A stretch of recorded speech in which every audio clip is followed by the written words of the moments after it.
Durga Madkaikar, Member Secretary, Goa State Legal Services Authority. Senior Advocates, Senior Advocate Anand Ruva, my colleagues at the bar, Honorable Registrars, staff of the High Court, members of the Goa State Legal Services Authority, students from B.N. Salgaonkar, Kari College, and all other colleges, members of the press, friends, ladies and gentlemen.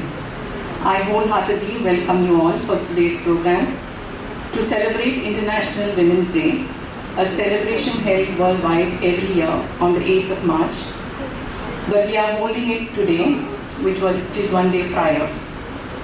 Today we are reminded not only of the progress made towards gender equality, but also of the responsibility we carry as members of the legal profession to protect, promote, and strengthen the rights of women in our society. I request Amina Razak, Senior Member of the Women's Cell, to enlighten all on this year's theme for International Women's Day 2026.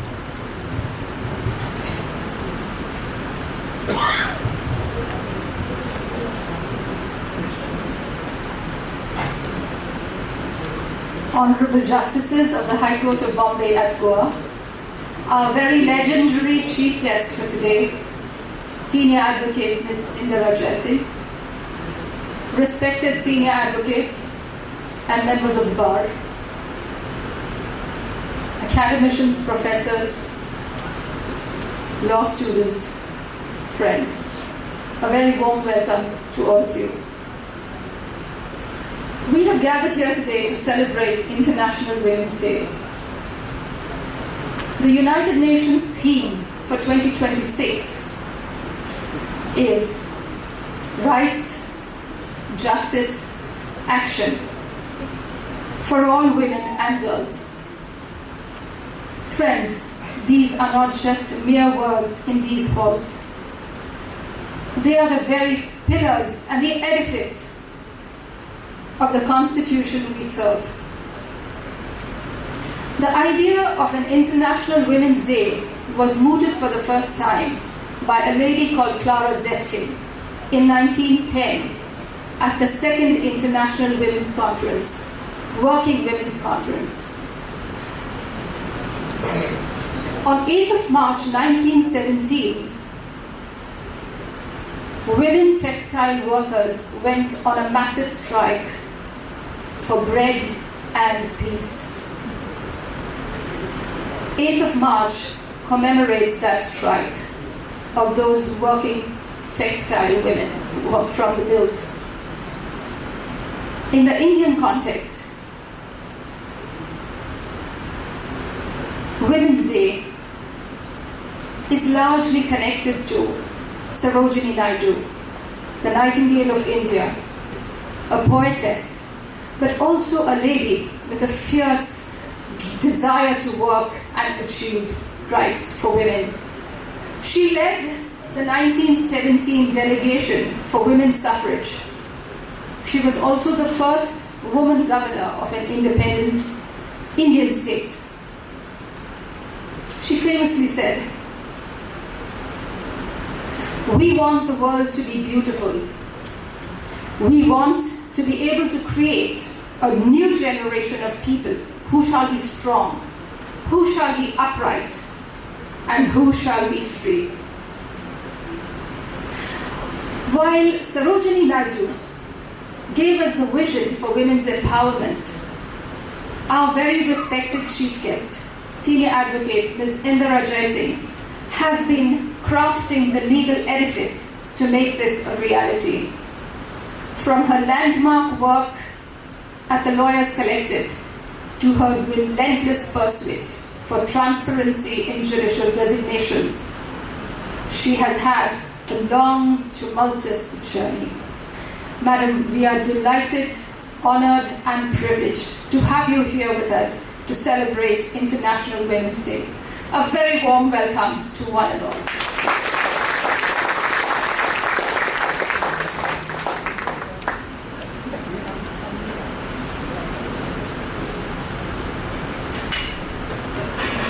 We shall now have the lighting of the lamp. In Indian tradition, the lighting of the lamp is a symbol of knowledge, wisdom, positivity, and prosperity. By lighting the lamp, we invoke the blessings of the divine and seek guidance that the event may proceed successfully.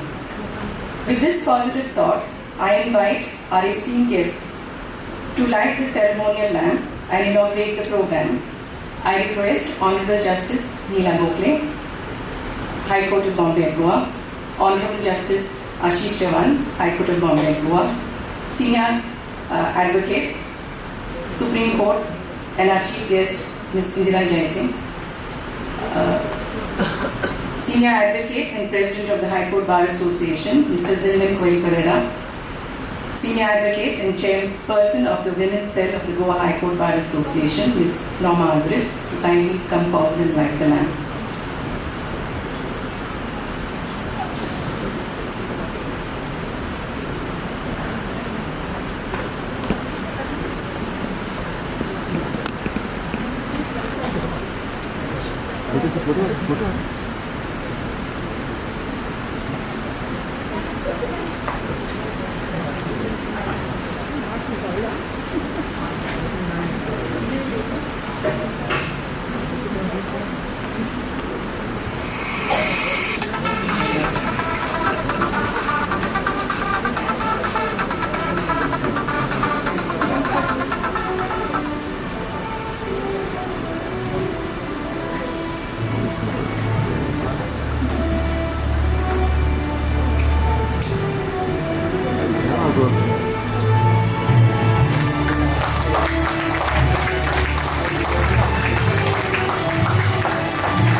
As a token of our respect and appreciation for our esteemed guests who have taken time out of their busy schedules to attend today's function, I request our gallant gentlemen colleagues at the bar to present a floral tribute to our honored guests.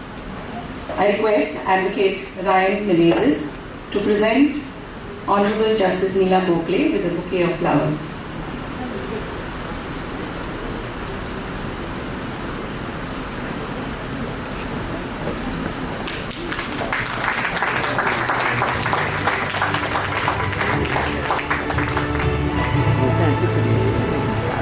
I request Advocate Levin Carvalho to present a bouquet of flowers to Senior Advocate Ms. Indira Jaising.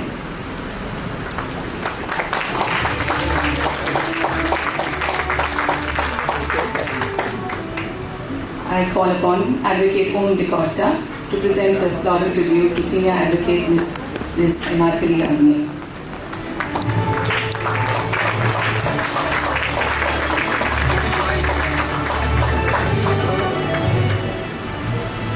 Thank you, Ryan, Levin, and Om for agreeing to do the honors. Last year on International Day, we felicitated Ms. Naman Sawant, who does extraordinary work for the tribal underprivileged Katkari Vanamari community at Nirankal Ponda, Goa. Seeing her work and recognizing that this underprivileged group needs much assistance in different ways, we took it upon us to help the community in different ways throughout the year, guided at all times by Ms. Naman Sawant. I request our colleague, Advocate Priyanka Kamath, to present before you a short summary of the work done by the Women's Cell for the Vanamari tribe.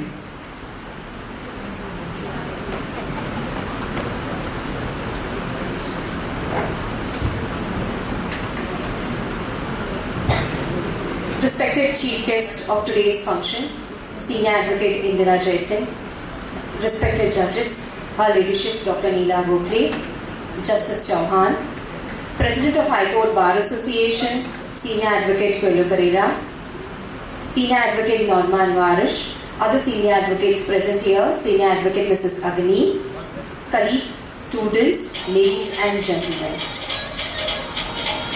It gives me immense pleasure to present before you a committed and dedicated service done by our women's cell towards the Katakari Vanamari tribal community at Nirankal, Ponda. Katakari Vanamari are a highly marginalized, traditionally nomadic tribe in Goa, believed to be the descendants of Eklavya, residing mainly in Nirankal, Ponda. Advocate Caroline Colasso, along with Human Touch Foundation, visited the said community and took up the cause of legal documentation like filing date, drafting documents, affidavits for making their birth registration certificates, which was the first step in enrolling them in school. She also collected information and filled up the forms pertaining to the marital status, as there are almost no registered marriages, which in turn disentitles them from claiming various benefits. Advocate Caroline Colasso also attended the sports day of the said community settled in Virnoda, Perne, and interacted with the women and children to understand their basic issues. What you see on the slide at the moment is the legal and medical camp which was attended by my colleague Advocate Susan Linharish and myself at Nirankal, Ponda on 28th February 2026. During the camp, 26 Katakari community members and 10 children underwent general medical checkup conducted by the medical officer of the Primary Health Center, Shiroda. Ayurvedic consultations and guidance as well as dental checkups were provided. Blood tests including HDSL, that is the random blood sugar, hemoglobin count were also conducted.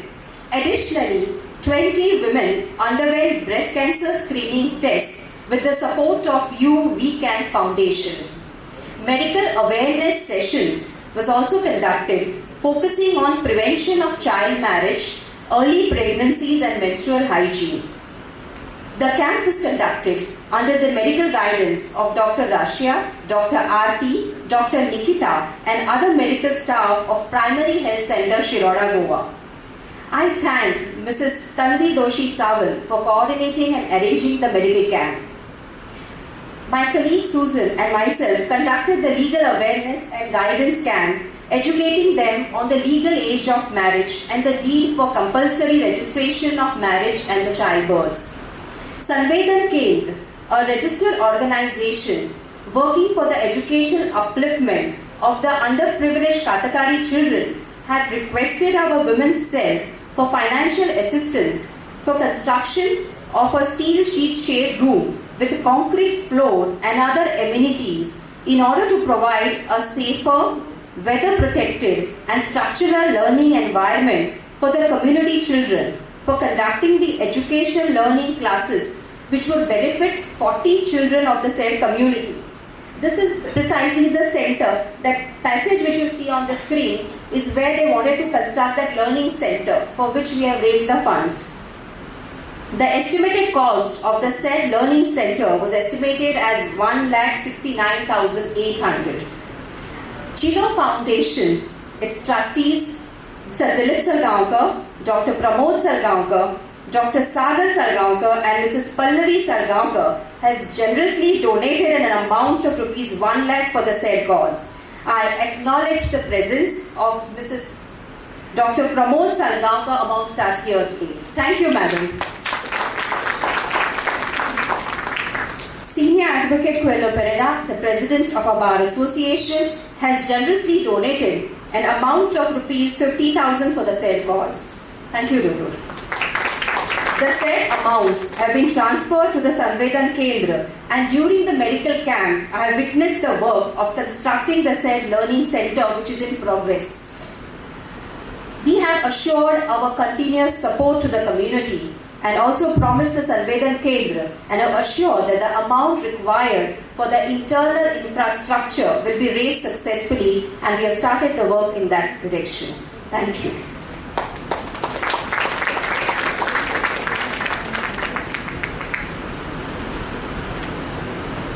Thank you, Priyanka, for the presentation and the slideshow. We shall now have the felicitation. On International Women's Day, it has become tradition for us at the Women's Cell to felicitate persons who have done outstanding work for women or women who have been inspirational in their own right in their chosen profession. Last year, we felicitated 3 outstanding women and 1 man who did much for the cause of women. This year, there were many to choose from, and we selected 3 women who have worked for women's cause and movement for decades and who have shown that when women are determined to achieve something, there are indeed no limits, no boundaries, and to what they will do to reach their goal. We present before you Advocate Albertina Almeida, Ms. Usha Vidnodkar, Ms. Prashanti Kalpankar. Request you to kindly come on stage.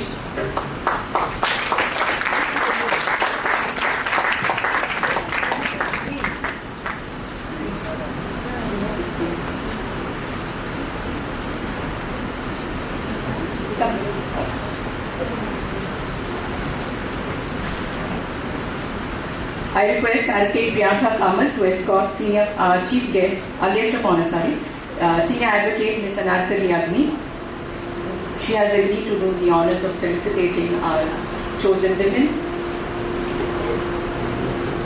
We will introduce them to you, present a shawl and a small gift to each of them, and request them to say a few words about their work. Due to paucity of time, we have asked them to be brief. I request Advocate Caroline Colasso to introduce Advocate Albertina Almeida to the gathering.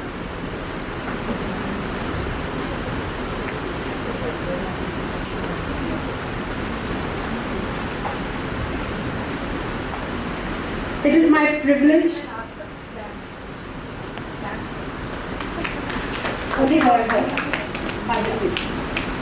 It is my privilege to introduce Advocate Albertina Almeida, a friend, a colleague, and I would describe as sister in arms, having fought many issues for women's rights, equality, and justice over the decades. Albertina Almeida, as most of us know her, is a practicing lawyer for almost 37 years. This itself is an achievement, I think, worth celebrating. She holds a PhD in law, and the subject of her thesis was matrimonial property rights of women under family laws in Goa.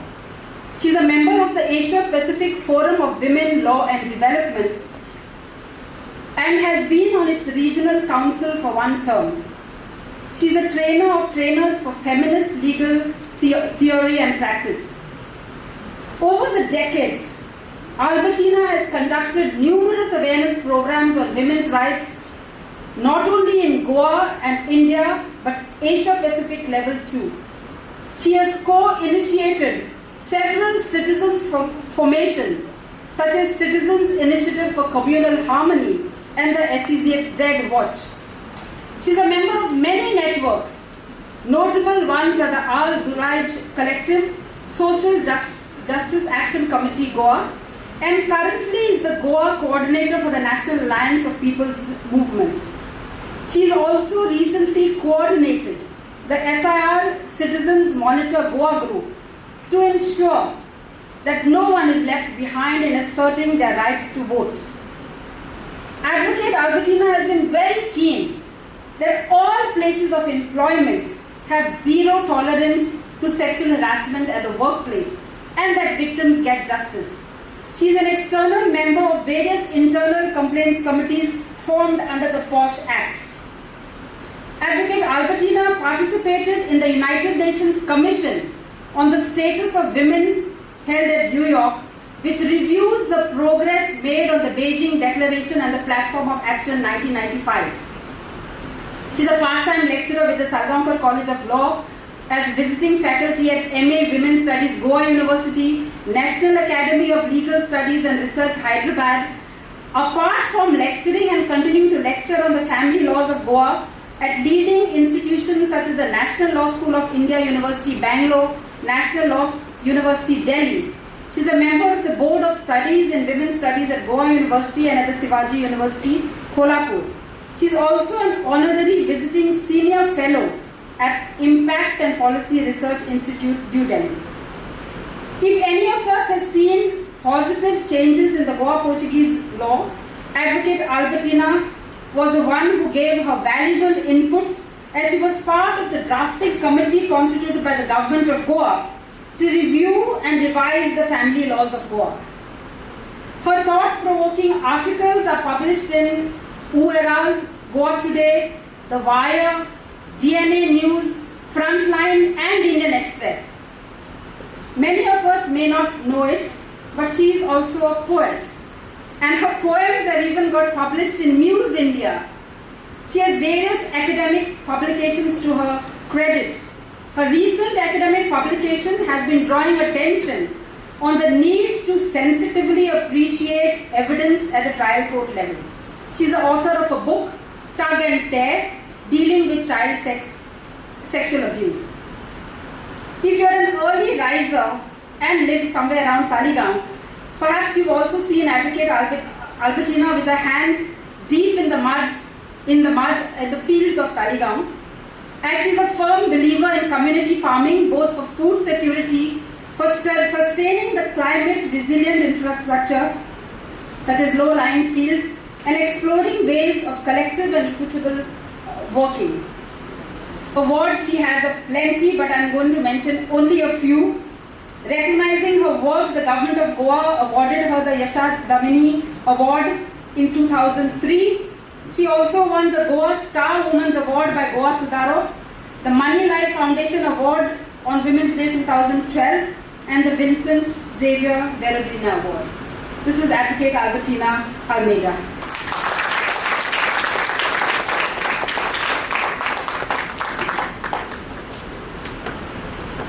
I request Senior Advocate Mrs. Agni to do the honors by putting a shawl around Advocate Albertina Almeida and to give her an organic food basket.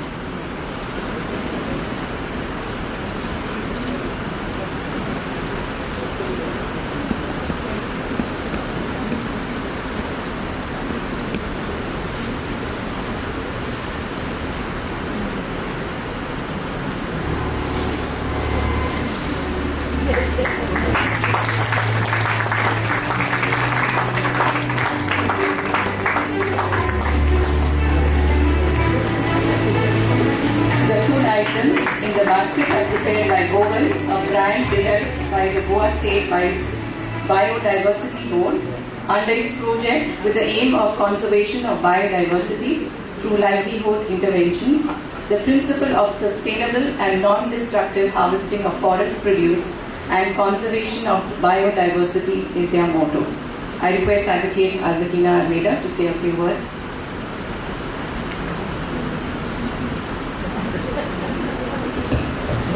Thank you one and all for your presence, and thank you to the High Court Bar Association for felicitating me. I take this felicitation as a felicitation for the various groups and networks that I am part of, because I do not work alone. I believe in working with others in collectives. So I take this as that kind of a felicitation.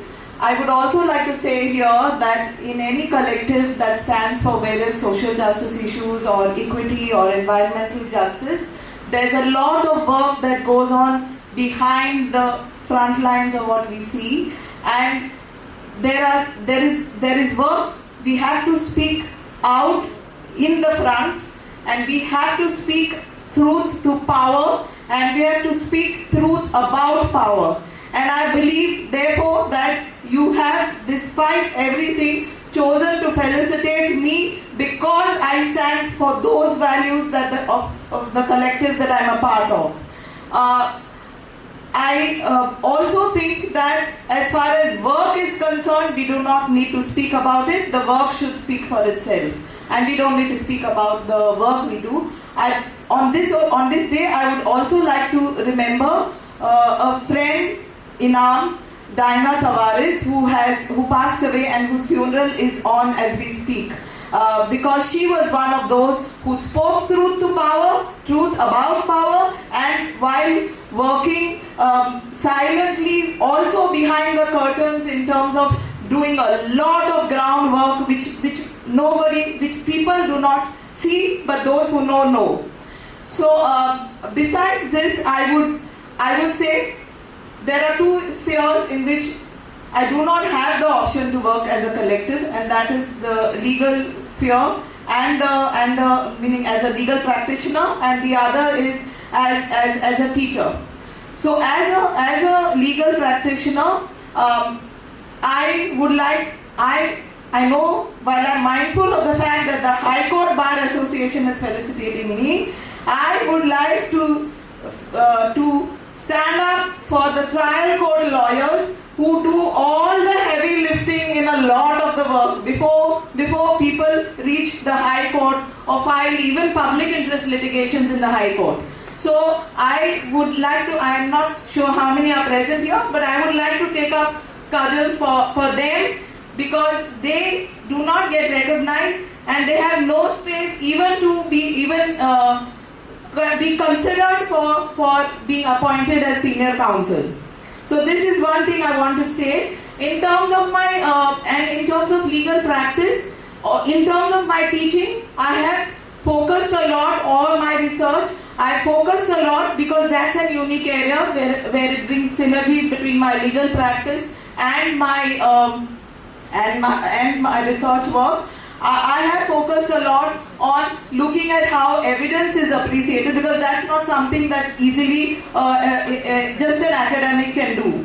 And I am an ardent campaigner for appreciating for the people who are adjudicating to appreciate evidence with the principles of substantive equality in mind, because very often the state and the people in power and the dominant forces have the possibility of producing evidence which it is difficult for the marginalized sections to produce, and therefore there is need for assisting them, for enabling that evidence to be produced and for assisting for that evidence to be produced. And in that sense, my publications, academic publications, are primarily a lot on this aspect.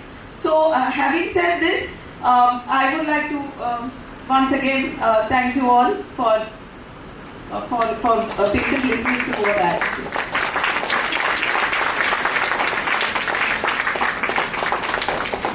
Thank you, Albertina. Our next felicity is Ms. Usha Vidmokar. Kindly come forward. I request Advocate Neha Mobe to kindly introduce our felicity to the gathering. Usha Vidmokar is a woman with passion.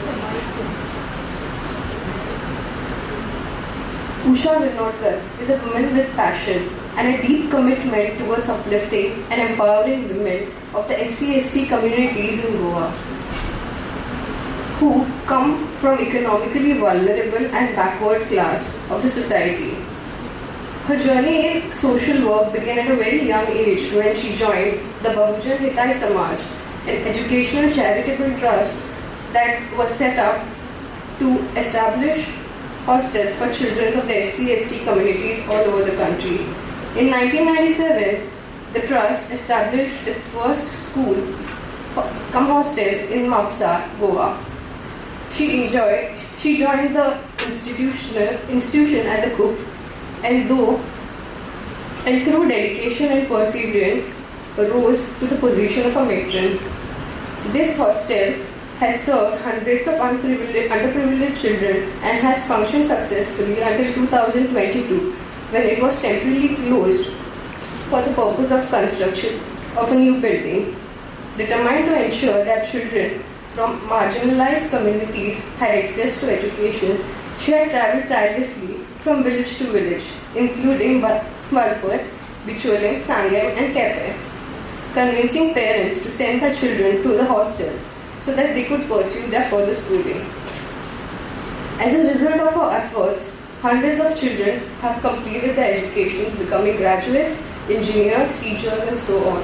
Her compassion did not stop even when the hostel had closed down. She and her family opened their doors to 3 children and supported them until they completed their graduation. She had once dreamt of becoming a doctor, but financial difficulties made her dream impossible. Instead of allowing the setback to define her, she chose to dedicate her life to ensuring that other children receive the opportunity she never could. She is also an active member of the Ratna Baul Mahasangh. As a proud Ambedkarite, she strongly believes in the transformative power of education, equality, rational thinking, and the values enshrined in the Constitution. Almost every day, she travels across villages in Goa, speaking to families about critical social issues such as superstitions, alcoholism, poverty, and domestic violence. She had led numerous programs that focused particularly on women's health, including awareness about anemia, nutrition and menopause, as well as a broader issue with respect to women empowerment. Recognizing the financial independence that is essential for true women empowerment, she started training women in taking up household products such as detergents, floor cleaners, and car wash liquids, and so on. What began as a modest effort has now grown into 8 successful women groups whose members have been economically self-reliant. Today, she is actively working to expand the initiative to more villages like Pernem, Vilnoda, Tamoshe, Uguem, Mopa, and Ibrahimpur, with the goal of establishing at least 15 of such women's groups, creating new pathways for financial independence and dignity. In all her efforts, she is supported wholeheartedly by her husband and her son. Tireless in her service and deeply passionate about her mission, Mrs. Usha Vinodkar continues to inspire everyone around her. Her journey reminds us that real change often begins with one determined individual who believes that a better future is existing. It is a privilege to present before you a truly inspiring figure, Mrs. Usha Vinodkar.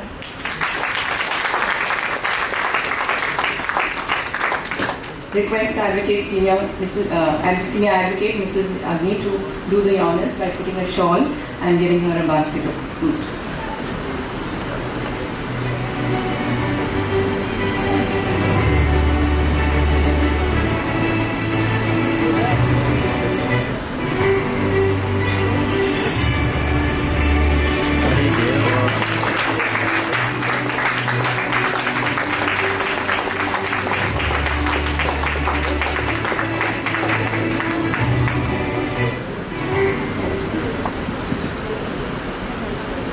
I request Ms. Usha Vinodkar to say a few words.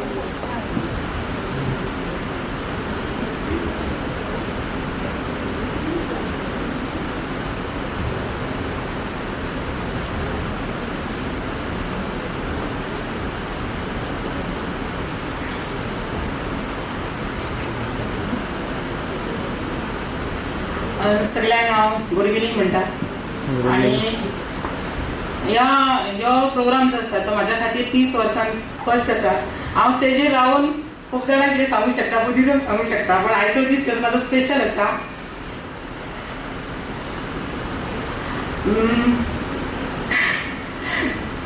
म्हाज्या भितर खूबच बरें सांगलेलें आसा.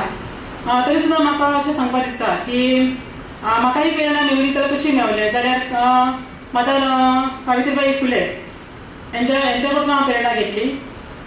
बाबा साहेब हे म्हणजे आदर्श आसात आणि ते आदर्श धरून हांव समाजान वावरपाक लागले.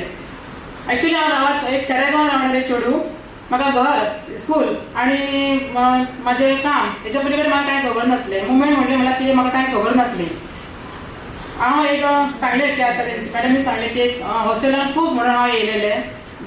जेन्ना आमची कमिटी सगळी येताली तेन्ना आमकां आपले मिटिंगेन घेताली आणि ती सगळी महाराष्ट्रातली लोकां असली तर त्यांच्या कोंकणी उलोवपाक तांकां जायनासलेले तर ते एज अ कूक आसून सुद्दां म्हाका तेंच्या मिटिंगेक घेताली आणि मिटींग घेताली सांगताली कशें कितें वगैरे म्हणून सांगताली हांव जेन्ना गांवांत सर्वे करपाक वयताले तेन्ना कोंकणी उलोवपाचे मनीस जाय आसलेले तर ते गांवांत हांव कोंकणी उलोवपा खातीर तेंच्या वांगडा जातले तेन्ना म्हाका जेन्ना हांवें समाजाक पळयलां तेन्ना म्हाका अशें दिसलें की हांव कितें तरी म्हजें स्वप्न आसलेलें की म्हाका अशें समज आसलें की डॉक्टर जाल्याच्या नंतर हांव बरी सेवा करूं शकता लोकांची ल्हानपणा पासून म्हजें स्वप्न आसलेलें पूण जेन्ना हांव आमच्या कम्युनिटीन फिरलें तेन्ना तेंची जी म्हणजे परिस्थिती पळयला हांवें की एक तुमकां सांगता की म्हाका उदक सुद्दां दिवपाक लोक भियाताले कित्याक की बाबा हें उदक घेतलें की ना घेतलें हेका हांव उदक दिवंक काय नाका दिवंक ह्यो तांकां प्रश्न पडलेलो आनी ते म्हाका इतलें हट जालें की कितें माणसाची स्थिती कितें आसा म्हणल्यार जातीयता जी आसा ती हो भंय आहा आनी हो प्रॉब्लम म्हाका फोकसाक दिसलो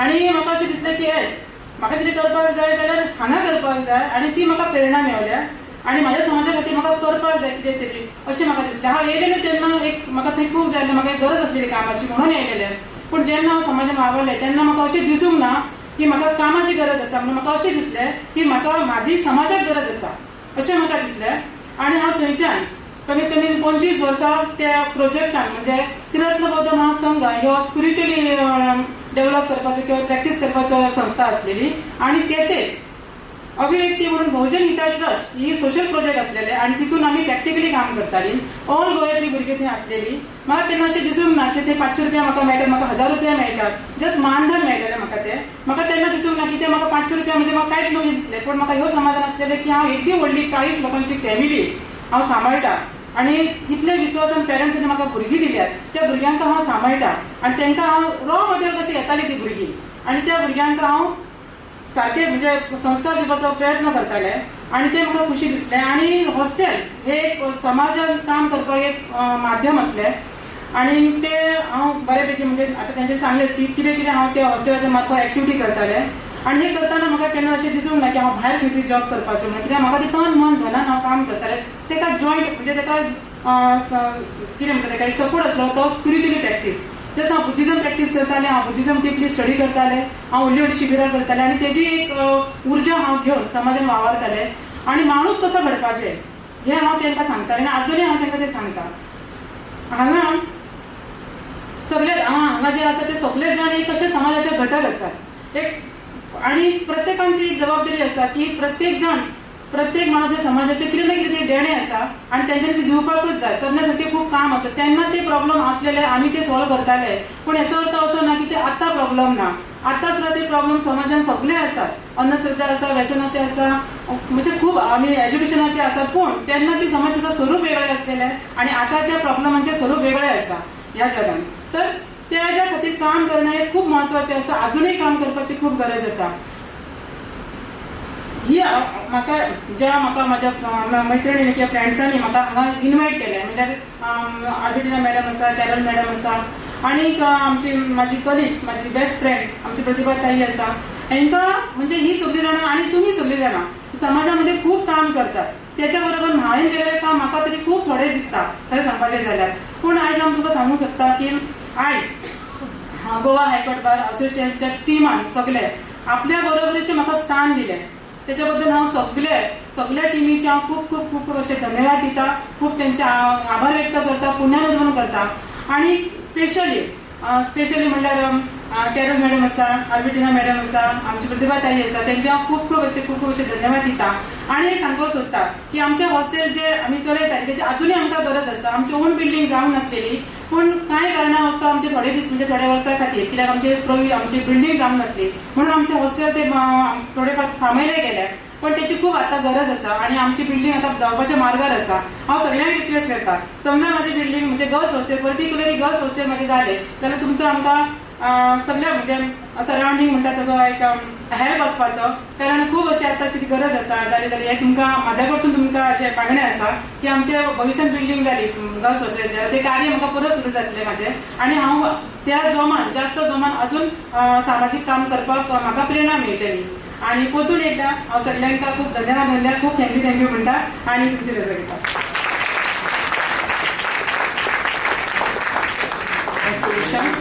Our next Felicity Prashanti Talpankar, kindly step forward. I request Advocate Shweta Parudekar to introduce after recipe to the gallery.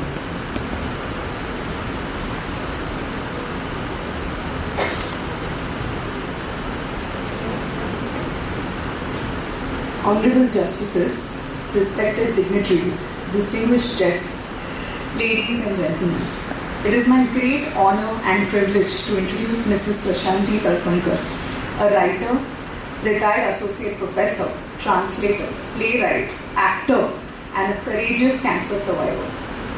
Mrs. Talpankar retired as an associate professor at Gyan Prasarak Mandal's College and Research Center, Asakau. Over the years, she has curated an inspiring and multifaceted career across literature, translation, theatre, and cinema. She has authored books such as Shadows in the Dark and Motyachi Maar, in addition to writing street plays and skits, all of which reflect her deep engagement with creative expression of social themes, especially her commitment of championing underdogs and the underprivileged. She has worked on the editorial team of Rajhans, a children's magazine, and has been instrumental in promoting literature in Konkani by translating an English book, Zippy Stories, from English to Konkani for an NGO Sangat, a resource manual for Anganwadi workers helping children with special needs, and the literary book That Long Silence, from English to Konkani. Her work in translation includes translating children's stories for the online portal Pratham and translated revisions for Translators Without Borders. Her efforts have been widely recognized and celebrated. In 2002, she was awarded the National Award from the Ministry of Human Resource Development for a story written for neo-literates. She won the Best Script Awards at the state level for one-act plays conducted by the Kala Akademi in Konkani, To Hell and Back and Robots in English. In 2016, she received the Kurchuren Kala Kendra Award for her Konkani translation of the work That Long Silence, titled Dirgha Maun Dev, a work which has also earned her the prestigious Sahitya Akademi Award in 2017. Apart from literature, Mrs. Talpankar has made a significant mark in cinema, having acted in Hindi films such as Kabhi Paas Kabhi Fail and Alisha, both of which have bagged national awards. The Konkani film Soodh, a Damodar Arts production, a film by Lakshmikant Chetgaonkar, Baga Beach by Sarvani Production, Gadya Apla Gav Baro by Dharmanand Verenekar, short films Savashin, Zuze, Rocky Handsome, Tadka, Anse Sav, especially one for which she won the Best Actor in Toronto. For her performances, she has received the Supporting Actress Award multiple times, for Alisha in 2004 and Baga Beach in 2015. In recognition of her contributions to literature, she was honored with the Mitra Bir Award as Woman of the Year in 1990 and later with the Saudamani Sanman Award in 2017. Mrs. Prashanti Talpankar's journey is a remarkable testament to creativity, dedication, and most importantly, resilience. Please join me in warmly welcoming Mrs. Prashanti Talpankar. Thank you.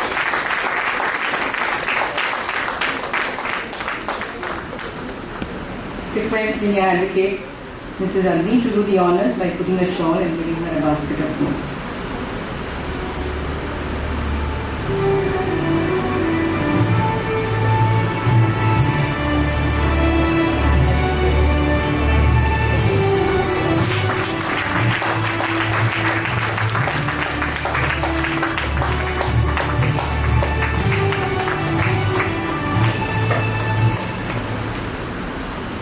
I request Ms. Prashanti Talpankar to say a few words.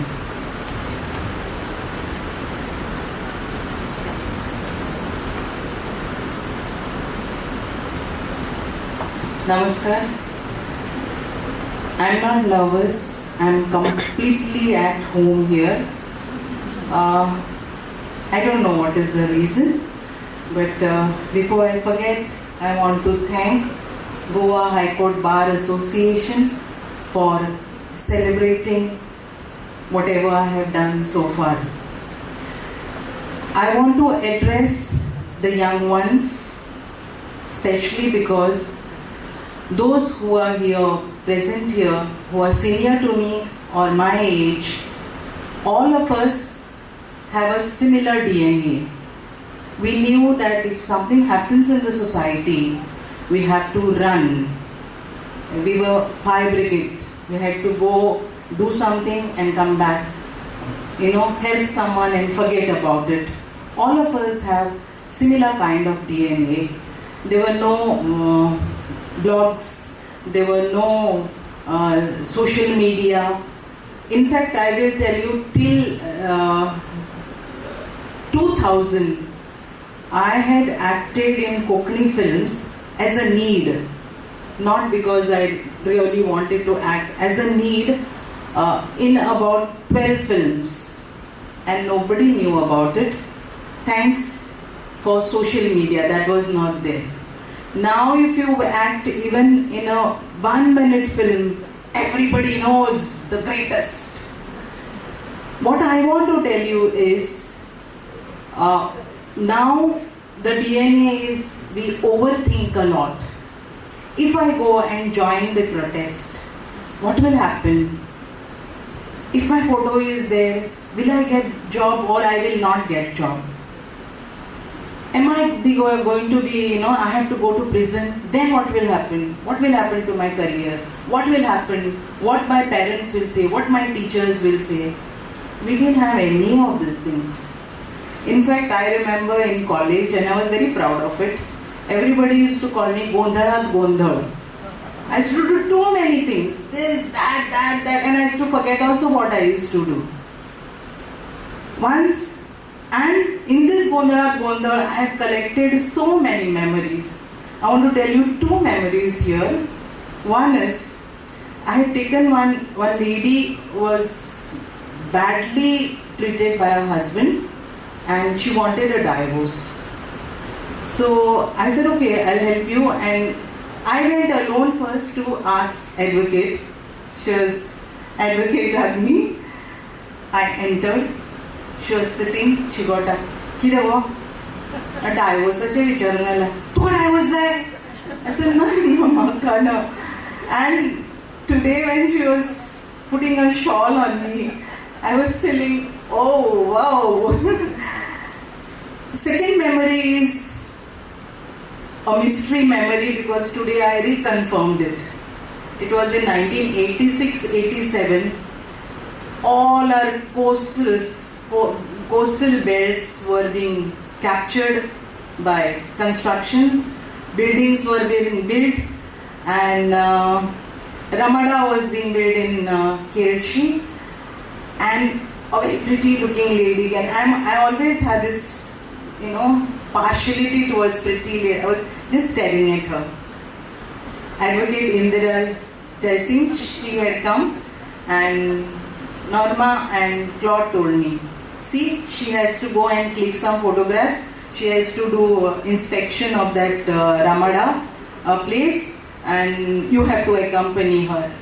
And me with my 2 ponytails, I still remember that scene because I was wearing a skirt and blouse, and she was in a 6-10 sari, and I was going with her behind. And then we went there, and there were the pens. She said, "Ab kya karenge?" I said, "Nothing." I went inside, and she said, "See, you can click." Like, I didn't even know how to hold a camera, but I did it, and always it is there. But I didn't remember who it was. I knew it was one lady. Today I asked Norma in the morning, "Is it she?" She said, "Yes, it is she." And that's the mystery. What I'm telling you is, please collect memories like this. You collect memories like this, remember them, forget what you have done for the society. Because it is up to the society to think what you have done or what you have not done. That is not up to us. But I want to talk another serious issue, and that is, you must have seen my biodata, and in my biodata, first line is, most of the time, I am a cancer survivor. I am a left side breast cancer survivor, and it was in 2017. I survived and I call myself warrior. Now, many people will think, why are you bringing such a, a topic which gives us fright? Exactly because of that. Because all of us, the minute we think that someone has got cancer, we feel that the person is kabar. That person is going to be dead. And, I think the person who is going through cancer is fighting her or his own battle. But the arrows which come from the society, okay, they are so horrible that they forget their original disease and they have to fight what is happening. I used to get angry initially, but then I realized that our society is not inhuman. It is empathetic, but they do not know how to show this empathy. And that is why creating awareness is very, very important. And more than anything else, that is my mission. And I have decided, in fact, when Advocate Caroline told me that, when we were discussing, we were, pointing out that, okay, you are also creating a lot of awareness about cancer.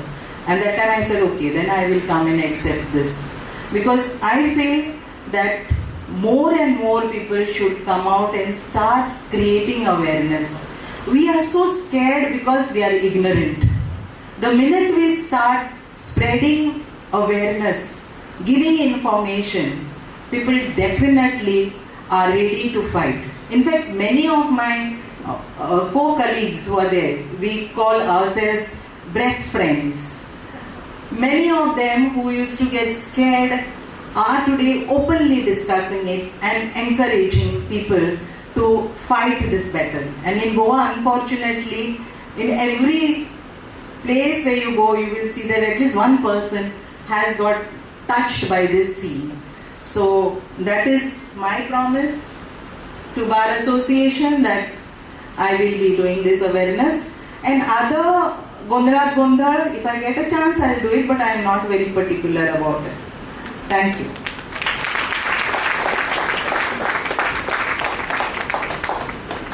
Thank you, Prashanti, Usha and Agatina. We are so proud of you and the work that you have been doing for women, for advocating our legal causes, presenting an understanding of women's health issues, and giving the underprivileged members of our society the means to continue a life with dignity and honor.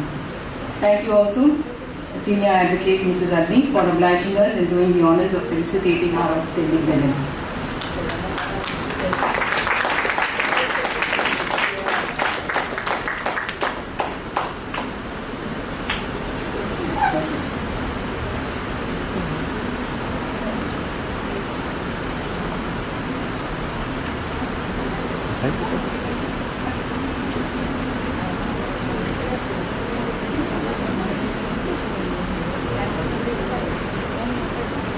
We now come to the much awaited part of our function, the keynote speech by our chief guest, Senior Advocate Ms. Indira Jaising, a well-known lawyer throughout the country, a powerful advocate for women's rights, who continues to practice in the Supreme Court to ensure the preservation of our constitutional values, the protection of human rights, and the attainment of equality for women.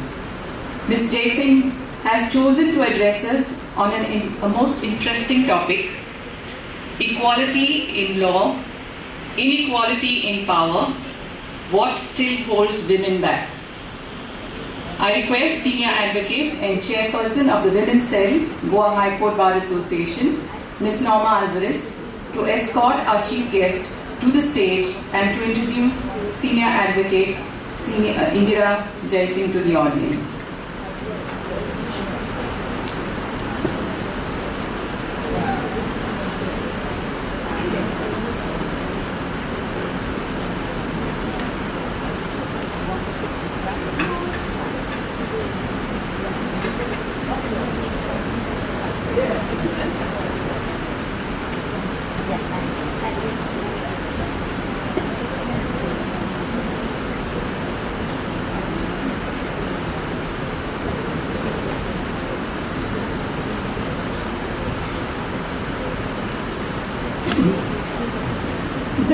introduce Indira Jaising to this audience, I want to draw to your attention a recent event which I think has cast a sort of shadow on Women's Day festivities. And that is the killing of 160 girls in a school in Tehran in a fight between several countries. For girl children attending school to be finished in one blow has nothing to do with feminism, for what we've been fighting all these years. I would request you, therefore, let us stand in 1 minute silence to honor these young children whose lives have been snuffed out so suddenly.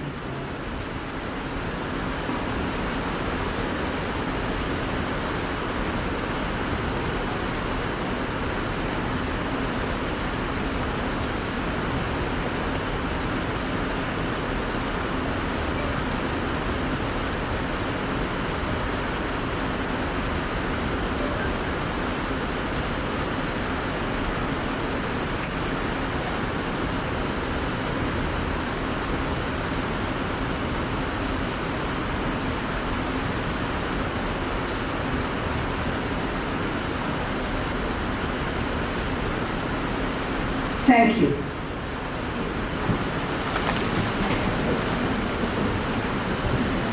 I have waited for this day for so long.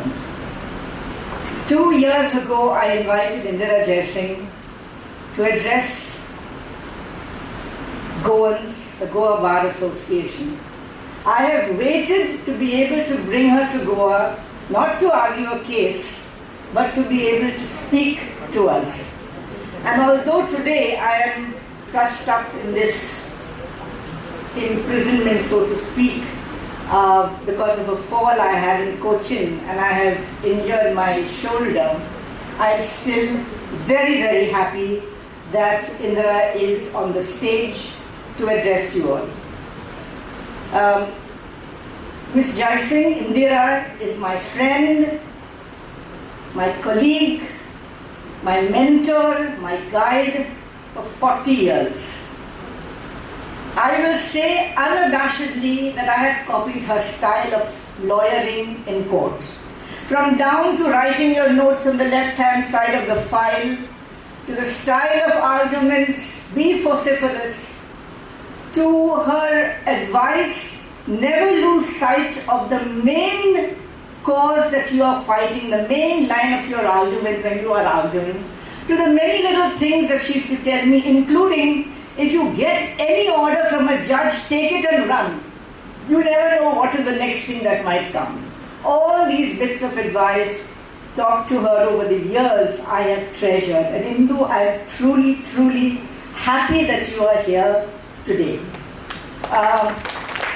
You may say that I am biased in my unabashed appreciation of Ms. Jaising, and yes, I am. But then, so are 100 other lawyers in Supreme Court, in High Court across the country. So I will take refuge in that my opinion is unbiased in that sense. Well, before I run away with my sentiments, let me present my formal introduction, which I prepared.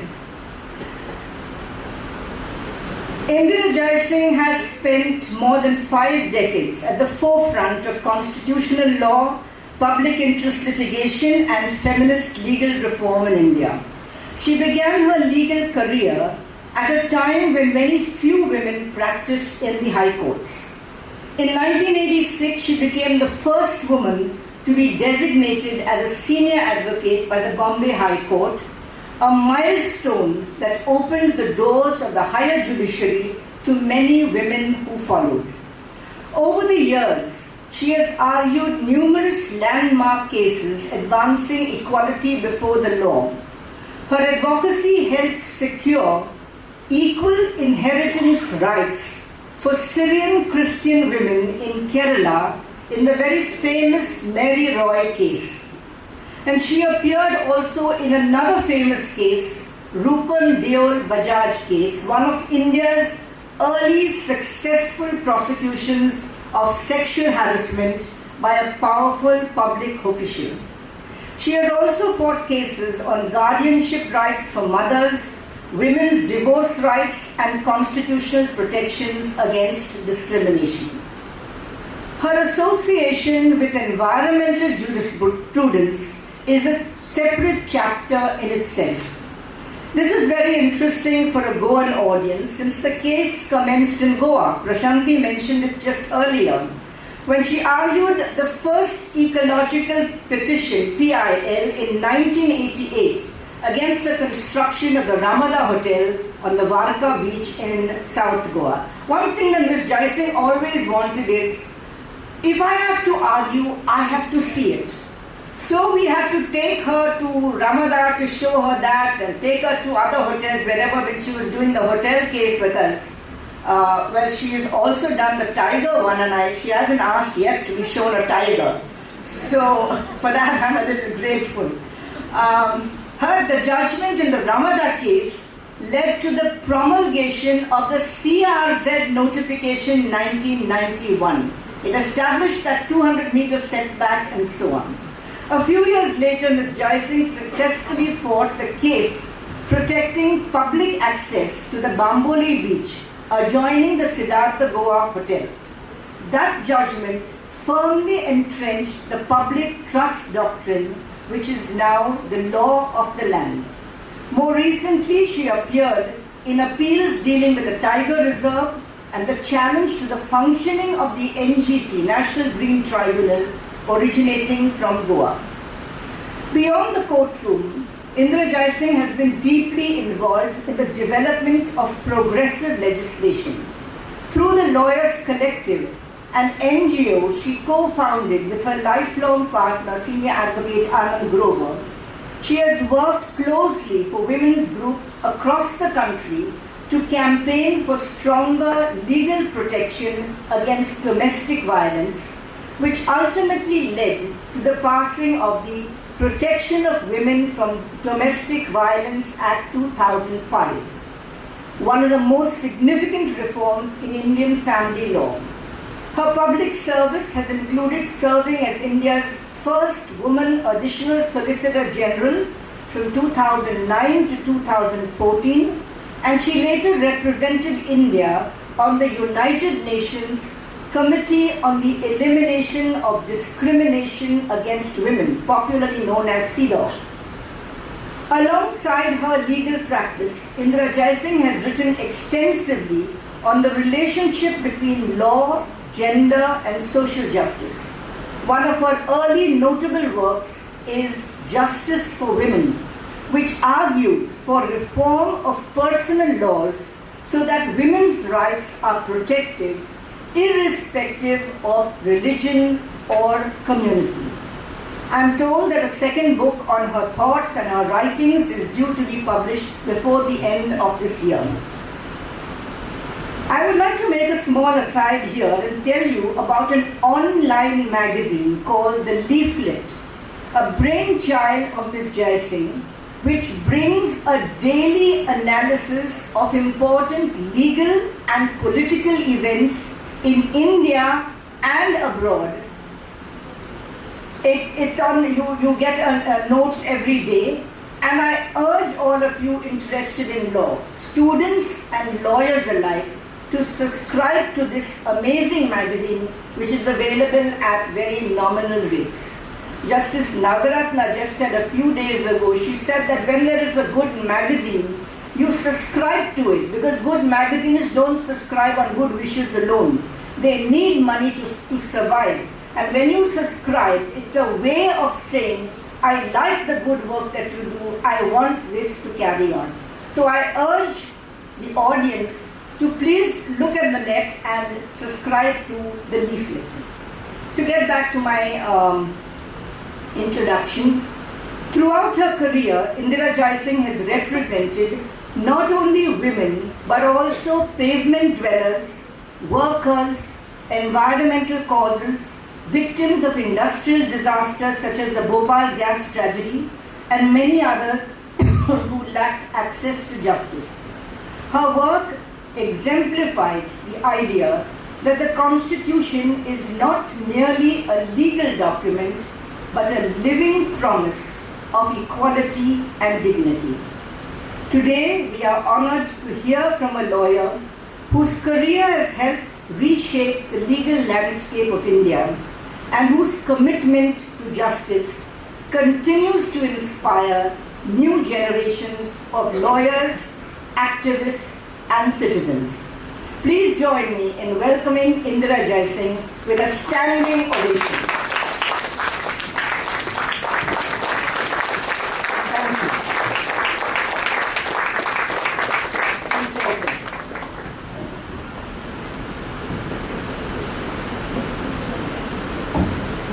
Thank you for that biased introduction.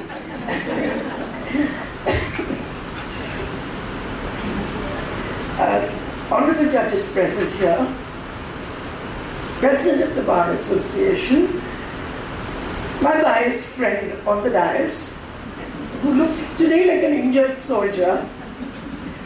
I don't know who she's been battling, I hope not the judges. And to the young people present in this room. I take pride in my grey hair. I love the fact that I am old. It is the best phase of life. It is the phase where you can sit back and do what you really want to do and say what you really want to say, especially to judges. You can tell them where to get off the line. You can tell them, I know more than you know. It's a delightful phase of life. But, like Norma asked us to maintain silence for the 160 young girls who died in Iran, I too would like to begin with a few words relating to the women of Iran, to indicate what exactly do we mean by feminism. We all know that the women of Iran were oppressed by their supreme leader, who is no more. By the way, I hope all of you know that he is one of India's most famous exports to Iran. He is from India, or rather was. Their supreme leader was from India, who made Iran his home. We know the kind of oppression that women faced over there. We participated in their struggles over the years, and they too wanted to get rid of the supreme leader to be able to live a life of freedom. However, they have made it very clear that this is no way to get rid of a supreme leader. They do not want an imperialist power from the outside coming and getting rid of their supreme leader. They have told us very clearly that we want to fight our own battles.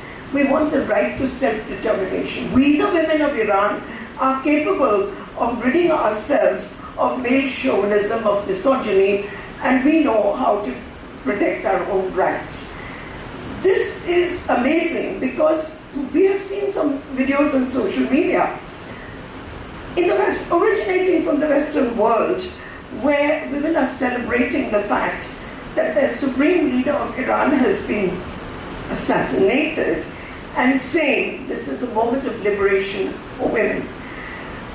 A Spanish MP pointed out, it took a Spanish MP to point out that feminism is not about killing 160 young girls. This is not what we consider to be feminism.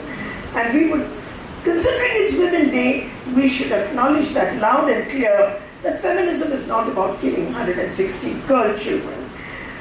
That being said, let's move on. By the way, I didn't choose the title of this talk. Norma sent me a long list of subjects and asked me to choose. She said, choose. Each one of them was more enticing than the other. This was the most non-controversial of them. And today I asked her, I said, Norma, these were very interesting topics. Who chose them? And she let out the secret. It was Claude who was sitting there. It took a man. It took a man to articulate it so clearly equality in law, inequality in power, what still holds women back? I don't know whether I know the answer to that question, but let's try and attempt an answer. Our introductory speakers have already told us quite a lot about International Women's Day, and so I won't bother you with the same historical background. Now, the women's movement in the Western world started over the issue of unfair conditions of work for women, which we face in India too, but also on the right to vote. I would like to say that we in India were very, very lucky because we inherited the right to vote from our freedom struggle, from the founding mothers of the Indian Constitution, who insisted on universal adult franchise. We didn't have to fight for the vote. Norma, you mentioned CEDAW, of which I was a member, but I would like you to remember that the United States of America till today has not signed the CEDAW Convention. I would like you to also remember that till today, the USA in its constitution does not have a guaranteed right to equality for women. And all efforts made by women's organizations in the USA to introduce an amendment in the constitution to guarantee equality for women and non-discrimination have failed. So I consider that we in India have a very advanced and modern constitution. This is it. This is the point. The Constitution of India is very, very modern. And when I use the word modern, what I mean is it's liberating. It's liberating for women. I myself owe a lot of my success to this constitution, which I will talk about a little later. But let's acknowledge the gift of the Indian Constitution from the freedom movement. What I intend to do, just as you have felicitated women over here, I intend to very briefly recount the many, many women who came before me, to whom I owe a debt of gratitude in the work that I do. To begin with, the 15 women who were members of the Constituent Assembly. A lot has been written about them, and I would urge you to read the books that have been published about these 15 women of the Indian Constitution. More books are on the way. That said, let's move onwards. What I propose to do very briefly in relation to equality is to give you a historic overview of how the women's movement in India has progressed over the last 75 years. And broadly, I intend to divide it between three different portions. The first is our battles to establish the fact that violence against women must end. These were issues relating to domestic violence, relating to rape, relating to dowry death. They concerned our bodily integrity.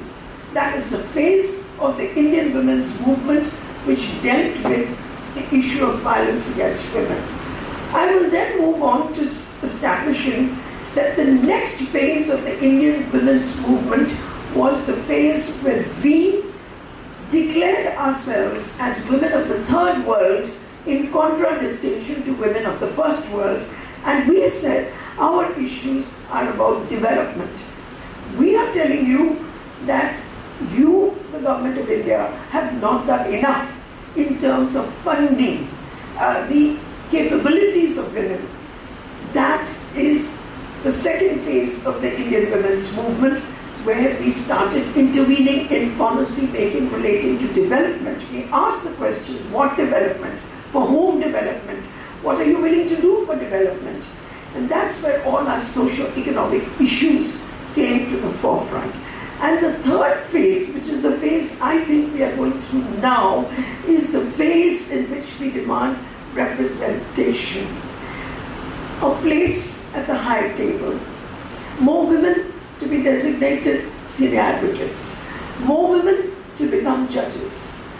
More women in our elected bodies, more women elected to bar associations, more women in our bar councils, and this is where the Supreme Court in recent times has focused its own energy, and I will call this the phase of fighting for the right to representation. So beginning, of course, with the issue of violence against women, some very famous names need to be mentioned here. People like Pramila Dandavate, who got the Dowry Prohibition Act amended by plugging loopholes in the definition of gifts. She's well known as a socialist to the entire country. People in Maharashtra such as Mrinal Gore, who popularized the Indian household woman by walking the streets of Bombay holding what we call a balan. Now I don't know what you call a balan here, but it is the rolling pin with which we make chapatis, which women make chapatis at home. That became the symbol of the women's movement. To put it on record that we housewives also have a role to play in the liberation of women. Don't take us for granted. She came to be known as the Pani woman of India. We cannot forget the role of women like Satyarani Chadha, who insisted that her daughter did not die an accidental death. By the way, I'm mentioning all this because many of you perhaps may not know these issues. These are women I have worked with in living memory. I think one of your lawyers told me in the car, Ms. Jensen, you must be the oldest lawyer in the Supreme Court, not just female, but between men and women. Almost true. But of course, you have someone older to me as a women lawyer in the audience here today. The distinction of having the oldest women lawyer in India goes to Goa. And you know that. You know that. You know that you have Mr. Mustafa Desai in this audience, who is the oldest women lawyer in India today. But I must say, I'm next to her. And I must say she has survived beyond the age of 100. And I must say that I intend to match her lifespan, if not exceed it. We haven't finished our journey, Ms. Desai, you and me, we haven't finished our journey as yet. But to come back to the issue of violence against women, for the young over here, I would like to draw attention to the case of Mathura. Again, Norma, it was a non-legal effort on the part of academics who wrote a letter to the Chief Justice of India complaining about the fact that how could you give a judgment which says that an Adivasi woman who was raped in a police station by a policeman did not resist, only because there were no marks of injury on her body. Justice Gawai, the former Chief Justice of India, recently called this one of the Supreme Court's monumental institutional failures. These are the two words he used. A judgment which is an institutional failure. But it was a judgment which sparked 1,000 mutinies amongst the women's movement in India. That's where women came out onto the streets and they said, we will not tolerate rape. However, I also wish to draw attention to some of our failures. In a recent interview published in the Times of India by a very, very enterprising journalist, I read that Mathura complained that the Indian women's movement forgot her. And these are her words. She said, over the last 50 years, my only constant companion has been humiliation. Mark those words. Why did she say that? That she was digitally illiterate and she was unable to avail of the benefits which were offered by governments to women in her condition. I spoke to that journalist. I was so impressed by that journalist. I spoke to him. I said, what made you make this journey? A journey which we women did not make. You went all the way to Gadchiroli to meet this woman. Why did you go? And his answer to me was, when I heard Justice Gawai say that this is an institutional failure, I wanted to meet this woman who was not given justice by the Supreme Court of India. He made that journey, he went to Gadchiroli and he interviewed her. After his interview was published, politicians rushed to make amends, offered her benefits, money, name it. You can say what you like, but the women's movement will carry this blame that they ignored her. Now let me give you another example where the women's movement learned from this experience and made up for it, and that was Bhavri Devi's case in Rajasthan. In Bhavri Devi's case in Rajasthan, she too was raped. She was raped. How many of you know this? I want to know in this audience. I know, you know, but hear me out. The point is that Bhavri Devi was raped. She was gang raped. Why? Because she was campaigning against child marriage. She was a Santan. And male members of the community thought that rape was their way of retaliating against her. They will give up everything, but they will not give up child marriage. And so she was raped. Now, in contrast with what happened to Mathura, Bhavri Devi was not abandoned by the women's movement. They encircled her in their arms, and they never let her, never allowed her to feel alone or to feel depressed. It was a turning point in the Indian women's movement. It was a moment when the Indian women's movement said, a woman who's raped will not be ashamed of the fact that she's raped. She will be part of the mainstream of society. She will be rehabilitated not in a woman's home, but in her own village, in her own habitat. She will live a normal life like any other woman. And they succeeded in doing that. This is a turning point. It's a turning point when women who were raped said, we are not ashamed of being raped. We don't want to be anonymized. We will declare our names. We will say we've been raped, and we will say that we are fully functioning members of society. Remember, it is a turning point, and contrast it with what happened to Mathura. By the way, Mathura is not her real name. It's an anonymized name. And I have to say that I don't know her name, but even if I did, I wouldn't share it with you. But Bhavri Devi, it is her own name. She didn't want anonymity. She was celebrated all over the world. She became a global icon for the women's movement. She went to Beijing in 1995 and was awarded over there by millions of women from all over the world. But as I said, let's remember, this was a turning point in the Indian women's movement. At the same time, I think, Norma, you did want me to say a few words about the Indian women's movement.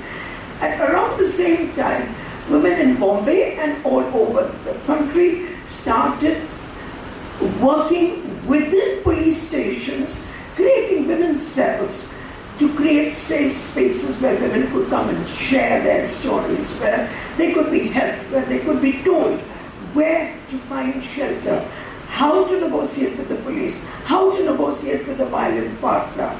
We saw these women's cells set up by Tata Institute of Social Sciences in Bombay, and I'm sure even in Goa and all over the country, there were these women's cells located within police stations where women did not have to talk face to face with the police. They would be met by a social worker who would in turn negotiate their problems with the police and with the violent partner.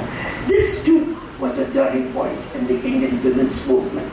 I hope you understand what I'm trying to tell you. It takes more than law to deal with women facing violence, but all this belongs to the phase in which women in India said violence is the governing norm which governs women in this country, not the rule of law, not the Constitution of India. The rule of violence governs us, and we will not accept it. In 1975 was a turning point. 1975 was also the year in which the UN decided that 8th March will be the International Day of Women. But strangely, 1975 in India was also the year of the emergency. Look at the coincidence. The two came together to us, not one without the other. What did the emergency do for us? It did 2 or 3 things. One, there was a Garibi Hatao program which Mrs. Gandhi wanted to put in place. And part of that program, there was a gift to women as well. And that was the Equal Remuneration Act of 1976. Look at the way society moves. Somebody did say 1 step forward, 2 steps backwards. But we got the Equal Remuneration Act in 1976. It, of course, is very strange, and I have not, it's a subject matter for a PhD research maybe. Strangely, there is only one case of the Supreme Court of India dealing with this Equal Remuneration Act of 1976. It's a case called McKinnon-Mackenzie versus Audrey DeCosta. And not very strangely, it was argued by me, where a woman stenographer complained in a private company that she was getting paid less than the male stenographers. We won the case, of course, but it's always been a mystery to me, given that we constantly talk about the fact that women are not paid equal wages with men, why this act is such an underutilized act. However, to come back to the emergency, in 1974, another very important event occurred for the women's movement, and that was the setting up of the Towards Equality report. The report was published in 1976. Till today, Towards Equality, it remains the benchmark against which the progress of women in India is judged. And I would urge all of you to read the report, including, of course, the dissenting memo that Veena Mazumdar and Lotika Sarkar, who was an academic lawyer, legal academic. It is in the dissent memo that they wrote that the liberation of women will be incomplete unless they have a place at the high table, unless they have reservations. The seed of reservations for women in panchayats, which came in 1992, was sown in 1976. It was in 1992 that the Constitution of India was amended to introduce Panchayat Raj, which introduced 1/3 reservation for women in self-governance. But I have gone a bit ahead of myself. Representation is the last of the 3 phases. Let me come to the second phase of the women's movement. Having established that violence against women had to stop, women moved on to claim the next phase. As I said, that was the space of the demand for development funding to come to women's issues. And it was during this phase that the women of the third world said, our problems are different from the women of the first world. Our problems are poverty. Our problems are unemployment. Our problems are problems of livelihood. And these issues came to dominate the women's movement in India ever since then. Women started getting involved with policy making on the issue of development. The 6th and the 7th Planning Commission of India had strong representation for women. And that is the reason why they were compelled to divert a substantial amount of funding to women's issues. Every sphere of women's activity was affected positively by this development. All universities were mandated to set up a women's research cell within them. Certain programs were started all over the country. This was all part of the developmental economics phase of the women's movement, where they demanded a share of the national cake. If the Towards Equality report did anything at all, it did this one thing. It said, yes, India is developed. Yes, we have the public sector. Yes, we have our steel industry and our coal industries. We have the bridges and we have the dams. But what have we done for women? That was the question that was raised in the Towards Equality report, and that found its culmination in this diversion of funds by the government towards the issue of women's development. This then brings us to the phase of 1992, where representation becomes key. That's where the question of equality and unequal power comes into play. I must say that this address to you is inspired by the recent work that the Supreme Court has done on the issue of representation. We refer to it as representation rather than reservation for very important reasons. It conveys the democratic intent of what we are trying to do here. It's linked to the question of equality, and it's not a number game. But statistics do give away the story. So here are the statistics which all of you know maybe already. There are 441 Bar Council members, 18 state Bar Councils, and only 9 of them are women. This makes it less than 2% of members of Bar Councils are women. This is what provoked the Supreme Court of India to say that henceforth all Bar Councils will have not less than 33% representation of women. How they work it out is their lookout. But we want women to be represented in Bar Councils. Let's look at the statistics relating to judges. Supreme Court, of course, as we all know, has 33 judges, of whom only one is a woman. Makes it less than 3%. Of the 25 high courts, there are 1,122 judges, of whom 116 are women, that is 10%. Let's look at lawyers. According to some studies, women lawyers constitute 15.31% of all lawyers. UP has as little as 8.75%.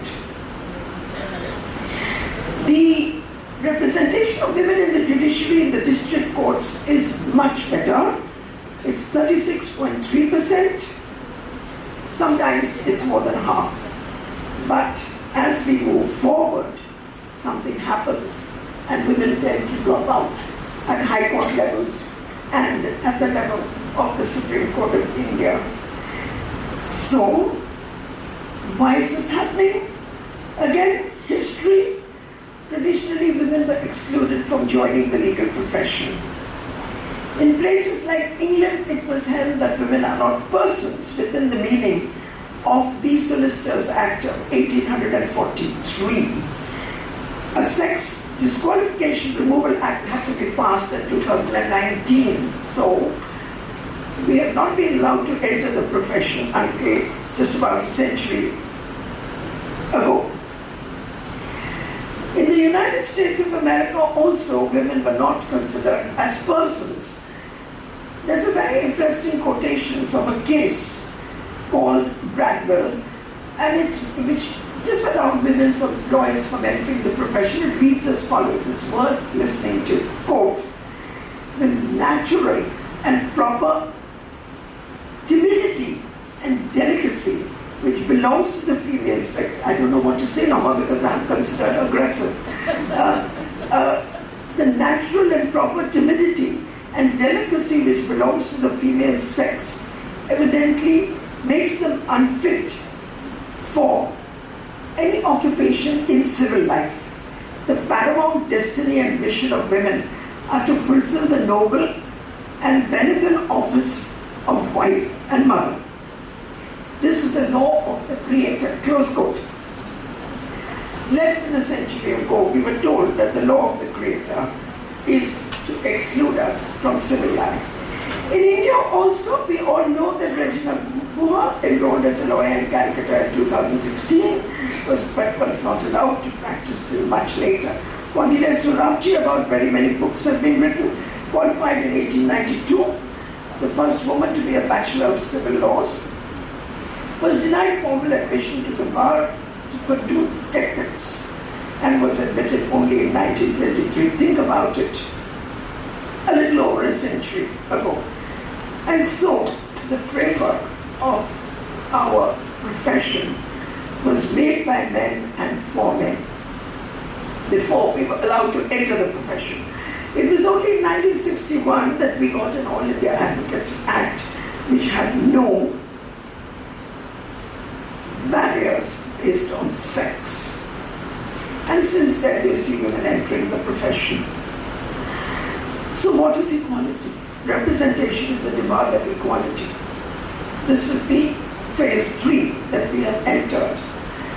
Representation is a matter of basic constitutional justice, an end in itself, not merely a means to a better outcome, but a requirement of the legal system's own legitimacy. Without women in the profession, women on the bench, the legal system will lack legitimacy. This is not about symbolism, but it is, okay, so the question is why representation, what for? The answer to that, in my opinion, is because women bring to the table a knowledge, a form of knowledge which is peculiar to them. Experiences which they alone undergo. Men don't undergo the same experiences, and they bring this knowledge to the table. This is not to say that women judges will decide randomly about subjectively, no. But a woman judge occupies a unique position of being both an insider and an outsider. She's an insider to the law because she's a judge, and she's an outsider to the law because her experience is not the experience of the dominant number of judges on that bench. So it is this insider-outsider knowledge which leads to an objectivity which is peculiar to the sense of justice which they bring to the table when they become judges. And this is the epistemology of knowledge which they bring to the table, which is also the reason why we need more women judges. The second thing that women often do is disrupt the status quo. The very presence of women in a male-dominated society in decision-making places disrupts the status quo. It's not normal to have women in high places. And when you see them in high places, you know that the status quo is changing. This is another reason why you need. Of course, one of the most important reasons which links with equality is the argument of what does democracy mean? It does mean equality. This has been elaborated by Nobel laureate Amartya Sen when he argues that democracy is not just about casting a vote. Democracy is about public reasoning. And reasoning is the heart of any judgment. So, encouraging all sections of society to publicly indulge in reasoned arguments is what gives legitimacy to the legal system, and I wholeheartedly support Amartya Sen's vision of democracy, which is in the making in India. And now, democracy, in my opinion, begins at your doorstep. This is the reason why I had initiated a petition in the Supreme Court of India questioning the manner and method in which seniors are designated. It was to develop, this petition was intended to dismantle hierarchies and equality. The answer to the question, what holds women back? There is only one answer, and that is discrimination. Discrimination and more discrimination is what holds women back. Therefore, it is that discrimination that women seek to end. And discrimination thrives in situations of hierarchy. This is the reason why it is necessary to dismantle hierarchies if you want to achieve the distant destination of equality. You know, it surprises me that this insight was made available to us by none other than Dr. Ambedkar, who made this analysis in relation to caste. And he said caste is an ascending order of reverence and a descending order of contempt. If you apply the same to women, there is an ascending order of reverence for men and a descending order of contempt for women. And this is what led Dr. Ambedkar finally to frame the Indian Constitution, where he said in Article 15, there shall be no discrimination based on caste, sex, race, place of birth, or any of them. I have often said that I owe my own journey through the legal profession to Article 15 of the Constitution of India and to nothing else. I am a first-generation lawyer. I was designated in 1986, but when I looked around me, I saw that only sons of judges and former, meaning seniors, were being designated as seniors, and this is why I decided to challenge the whole system by which seniors were being designated. I'm proud to say that where before the judgment there were only 6 senior women lawyers in the Supreme Court, today there are 29. And the journey goes on. The journey goes on. So I would say that the journey of the Indian women's movement has been, as I told you, first by putting violence on the center stage, then by demanding development for themselves, and finally we reach a very qualitatively different stage where we are demanding representation at the highest table, which is equality. I've already spoken about discrimination, so I will say no more, but discrimination is about historic disadvantage. We've talked about that. It's about the burden of stigma. It's about not having representation. And finally, I would like to say what exactly is the duty of the state in relation to equality for women.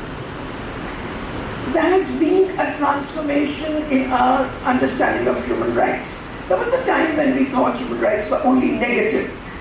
We no longer hold that view.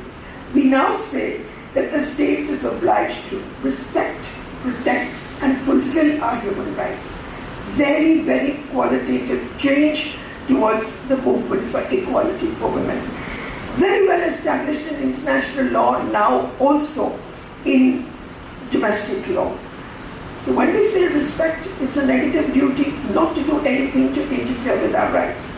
When we say protect, we mean protect us from somebody else violating our rights. And the Protection of Women from Domestic Violence Act and the POSH Act are examples of protection. The state, by legislating, is protecting us from other people violating our rights. But the most powerful of them all is fulfill. And fulfill is where our right to representation comes in. Fulfill is the positive action of the state in making us capable of exercising our right to equality. So this is what our journey in the law, this is what my journey in the law has been all about. I don't wish to say anything more to you except that. But if you ask me what is the way forward, it is greater transparency in the collegial system, which makes it possible for women to be appointed as judges, greater accountability of judges through well-established complaints machineries. Very amusingly, as I said recently, I didn't know whether to laugh or cry at the recent intervention suo motu of the Supreme Court of India in relation to a textbook in which it was articulated that judges of this country are corrupt. I condemn that statement. I do not believe that judges of this country are corrupt as a bold, blank statement. I also believe that there are mechanisms in place to deal with corruption as there are in other.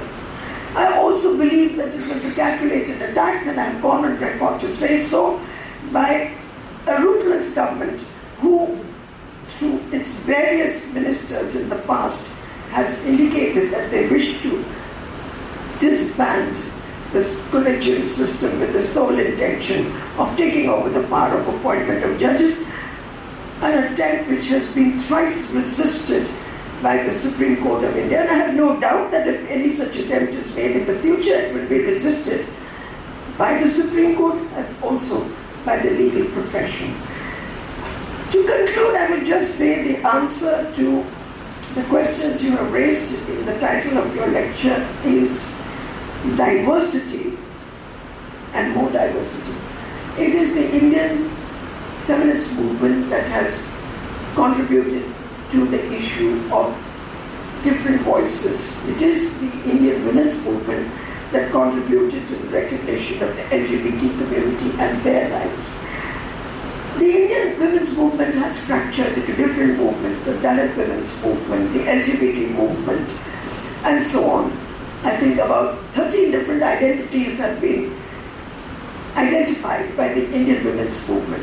But rather than looking at this as diverse identities, we should say that the Indian women's movement has diffused itself and become part of all these different movements. It is the contribution of feminism in India. Let me end by saying I have spoken about the founding mothers of the Constitution, but I have said elsewhere, and I will say it again, I consider myself one of the many founding daughters of the Constitution of India. Thank you very much, and I intend to continue the defense of the Constitution of India in every forum, and as I told you, I will outlive your longest living woman lawyer in this country, or maybe we go hand in hand together. Thank you.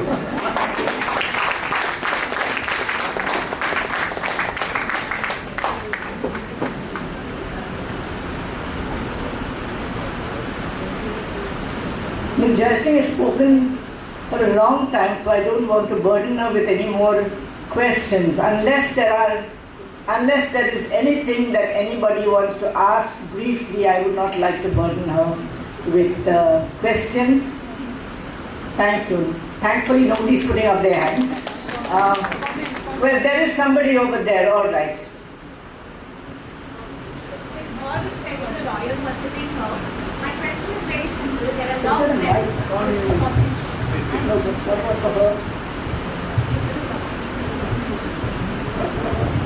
Hello, good evening everybody. With due respect to everybody, a lot of lawyers are sitting here. With respect, in 2025, Allahabad High Court made a statement saying she invited herself into this struggle. Again, in another case in Allahabad High Court said that grabbing her breast is not attempt to rape. There are women lawyers also making such statements, and I feel if practitioners of law are not believing in using gender-sensitive terms, then where is there equality in law? The title says equality in law, but the practitioners here are using, I'm not generalizing and not saying that everybody uses it, but then again, there are practitioners who are using statements and making statements like this. How does law fraternity tackle this? This is really not a discussion about individuals, is it? It's a clash of ideologies, isn't it? I actually believe that every such statement that was made, go back and read what you will find on many websites in the country has been resisted by also women lawyers as also men. So this is not a battle of the sexes, let's be very clear. Okay? It is a battle of ideologies.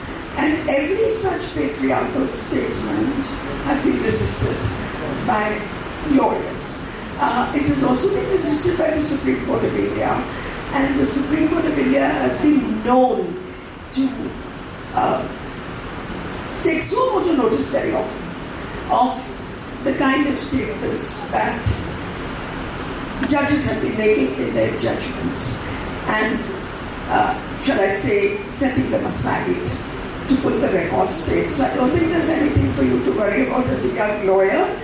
I will say this, however, that somewhere lawyers should point a finger to themselves and look whether they stood up for other women or whether they stood up for judges when the right kind of judges were under attack. I really do believe that in the last few years there has been a shortfall in the absence of voices of leaders of the bar on issues such as this, and we need those voices to come up. Yeah, thank you, Ms. Jaising. On behalf of the Women's Cell, we would like to give Ms. Jaising a small gift. And I will ask the members of the Women's Cell to please come on the stage if they want a photograph with Ms. Jaising. Come, give her.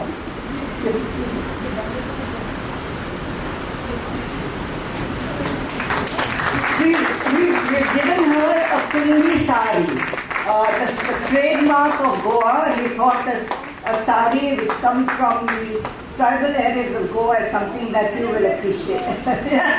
I don't know if you chose the right color for coat. Navy blue. All right. Come, let's stand together. We also have a gift from this our Judge Neela Gokhale. I don't know when they rustled that up, but the girls did it. Come upstairs, Mr. Gokhale.